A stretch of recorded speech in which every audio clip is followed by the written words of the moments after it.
पंजाब के मुख्तलिफ शहरों में धुंध, मोटरवे के मुख्तलिफ सेक्शन ट्रैफिक के लिए बंद रहे। मोटरवे M11 को भी धुंध की वजह से बंद किया गया है। मोटरवे M3 लाहौर से ननकाना और M2 लाहौर से शेखपुरा हद निगाह बेहतर होने पर खोल दिया गया। M5 भी धुंध के बायस बंद रही।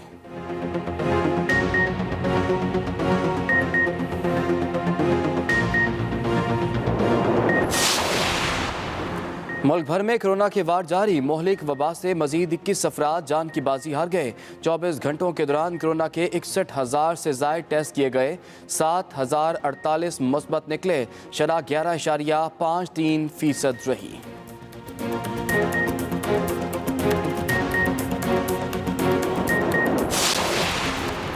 बल्दियाती कानून के मामले पर सिंध हुकूमत और पाकिस्तान सरजमीन पार्टी आमने सामने। PSP का धरना दूसरे दिन में दाखिल हो गया। धरने में खवातीन भी शरीक। कारकुनों ने रात धरने में ही गुजारी। PSP रहनुमाओं और पीपल्स पार्टी में मुज़ाकरात का दूसरा दौर आज होगा।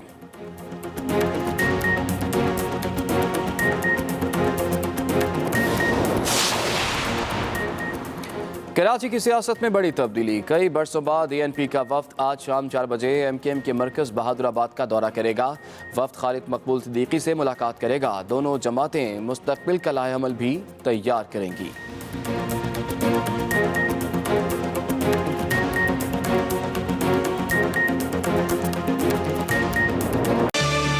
Welcome back to Expresso. वक्त हुआ चाहता है निकले तेरी तलाश में, और बात हो रही है प्यार का पहला पंजाब के हवाले से, जो कि मुस्तनसर हुसैन तारड़ साहब की तसनीफ है। वक़ार अहमद मलिक उनके साथ हैं। देखते हैं आज का निकले तेरी तलाश।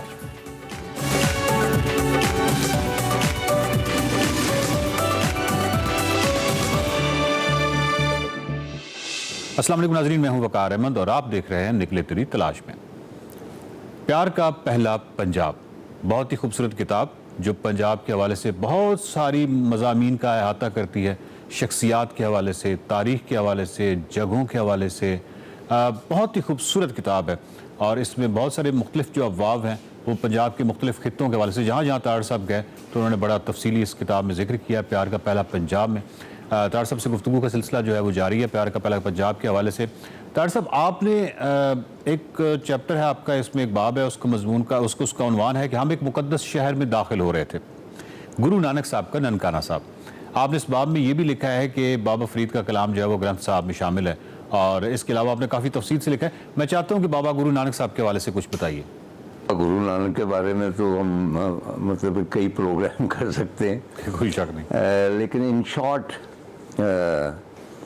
अल्लामा इकबाल ने भी उनको पंजाब की तौहीद की अलामत उन्होंने करार दिया। तो बाबा जी बुनियादी तौर पे एक दरवेश थे, सूफ़ी थे और शायर थे, और वो जो कुछ कहते थे अपने अशलोक वो उनको गाते भी थे। इसलिए भाई मर्दाना जो मौसीकार था, उसका रुबाब था, उसके साथ वो गाते थे। भाई मर्दाना मुसलमान था और वो कहा करते थे कि जब भाई मर्दाना उसके रुबाब के तार छेड़ता है तो मुझ पर ऊपर से अहकाम नाज़िल होने शुरू हो जाते हैं। ये उनका कहना था। चुनांचे बाबा जी की हयात जो है बहुत इंटरेस्टिंग है। बहुत सारी जगहों पे रिवायत है कि उन्होंने हज भी किया। बगदाद में आज भी एक जगह है जहाँ पे उन्होंने कहा जाता है कि उन्होंने चिल्ला काटा, वहाँ पे सिख हजरात ने बाकायदा उनकी यादगार बनाई हुई। तो ये पुराने बाबे जो थे ना, मैं हमेशा कहता था बहुत फरमदू थे, आवारागर थे, कहीं से निकलते थे कहीं, तलाश, इल्म की तलाश, लोगों से मिलना, खल्के खुदा के जो दुख हैं उनके बारे में जानना। तो किसी एक जगह टिक कर नहीं बैठते थे। तो जैसा कि मैंने अर्ज़ किया कि जो कम्युनिकेशन थी, मीडिया, वो उन दिनों यही था कि आप अपना कलाम गा के सुनाएं। इसीलिए आप देखते हैं कि बाबा नानक का तो मतलब कि भाई मर्दाना जो है था रुबाब बजाने वाला, वो परमानेंट साथी था। आप शाह बिटाई को देखें, शाह बिटाई के आप जाएं मज़ार पर तो वहाँ पे उनकी सितार भी है, उनका साज भी है, और उनका जितना कलाम है, शाह जो रसालो जो है वो मुख्तलिफ रागों पे मुश्तमिल है, और कई राग उन्होंने खुद ईजाद किए। ये ना सिर्फ मज़हब, कल्चर, मौसीकी के भी जानू थे और बड़ी गहरी नज़र थी इनकी। बाबा बुल्ले शाह के बहुत सारी काफ़ियाँ जो है मुख्तलिफ रागों पे तरतीब दी गई, और बाबा बुल्ले शाह के आप मज़ार पे जाइए, वहाँ भी आपको उनका एक वो मिलेगा, एक तारा वो वहाँ पे महफूज है उनके लिबादे के साथ जी। तो सचल सरमस्त का भी था जी। तो इनमें से बेशतर जो थे ये गाकर या पढ़कर अपना कलाम जो है खल्क़ खुदा तक पहुँचाते थे। तो बाबा नानक के बारे में मैं यही कहूँगा कि आप ये देखिए कि आज भी कई सौ मुरब्बे ज़मीन जो है गुरुद्वारा जन्म स्थान जहाँ पे बाबा नानक ने जन्म लिया, वो भट्टी जो राजपूत ट्राइब था उस ज़माने का, वो कहा जाता है कि 700 मुरब्बे ज़मीन उन्होंने बाबा जी को वक्फ कर दी थी। अच्छा। और वो मुसलमान थे, और राय दुलार शायद उनका नाम था, उसकी कब्र भी है वहाँ पे सिख लोग जाते हैं, उसको बहुत मुकद्दस मानते हैं, क्योंकि इनिशियली हिंदू भी उनके थे और मुसलमान भी, लेकिन अब उसकी तफसील में हम नहीं जा सकते कि जितनी वहदानियत बाबा जी ने प्रचार की वो मेरा ख्याल किसी और शख्स ने यहाँ पे सब कॉन्टिनेंट में नहीं की। यानी बुतों वगैरह को बिल्कुल उन्होंने खारिज कर दिया, सो मच सो कि आप उनके गुरुद्वारे देखें, वहाँ पे कोई बुत नहीं, कोई तस्वीर तक नहीं, बाबा नानक की भी तस्वीर नहीं है, सिर्फ ग्रंथ साहब है जिसे वो मतलब अलूही कलाम जो है और उसको ज़िंदा मानते हैं। तो ग्रंथ साहब जो है उसमें मुख्तलिफ जो सूफ़ी शुरा थे उनका कलाम है, और उनमें बाबा जी का अपना कलाम भी है, शायद भगत कबीर का भी है, और भी शायरों का है, और हम तक जितना भी बाबा फरीद का कलाम पहुंचा है वो ना पहुंचता अगर वो ग्रंथ साहब में महफूज ना हो।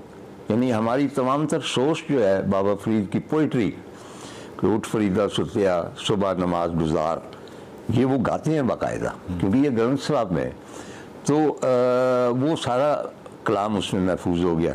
मैं बस आखिर तक आता हूँ उसमें कि करतारपुर ये बहुत ही अच्छा कदम सरकार का, गवर्नमेंट का, कि उसको उन्होंने खोल दिया है सिख यात्रियों के लिए। तो मैं पिछले ज़मानों में वहाँ पे गया था और बड़ा सिंपल सा गुरुद्वारा था, और अब ज़रा ज़्यादा वो हो गया, कमर्शियल हो गया बाहर तौर।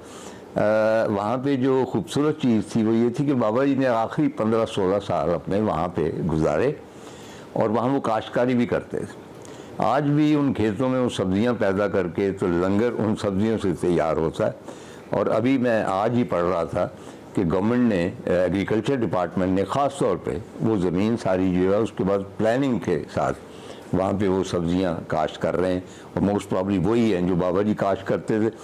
तो जब इनकी डेथ हुई तो ये आम रिवायत है कि हिंदुओं में और मुसलमानों में झगड़ा हो गया। वो कहते थे हिंदू थे, वो कहने लगे कि मुसलमान थे, जलाना है, दफनाना है।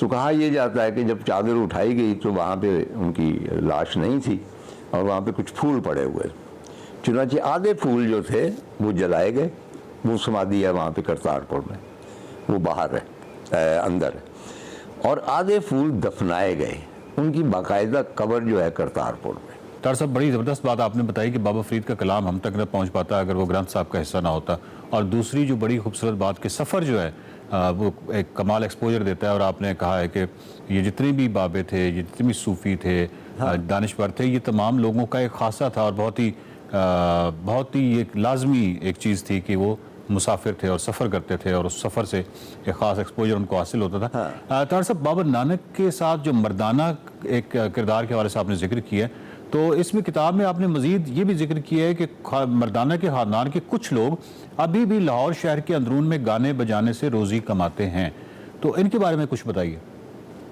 अच्छा, ये लोग जो हैं ये ज़्यादातर, मेरा ख्याल है, मैं इतना टेक्निकल नहीं हूँ मौसीकी के बारे में, ये रागी कहलाते हैं। रागी तो जो भाई मर्दाना था वो बुनियाद था इनकी, उसके बाद उनकी औलाद हुई, उसकी बड़ी तफसील है, उनका पूरा शजरा नसब है।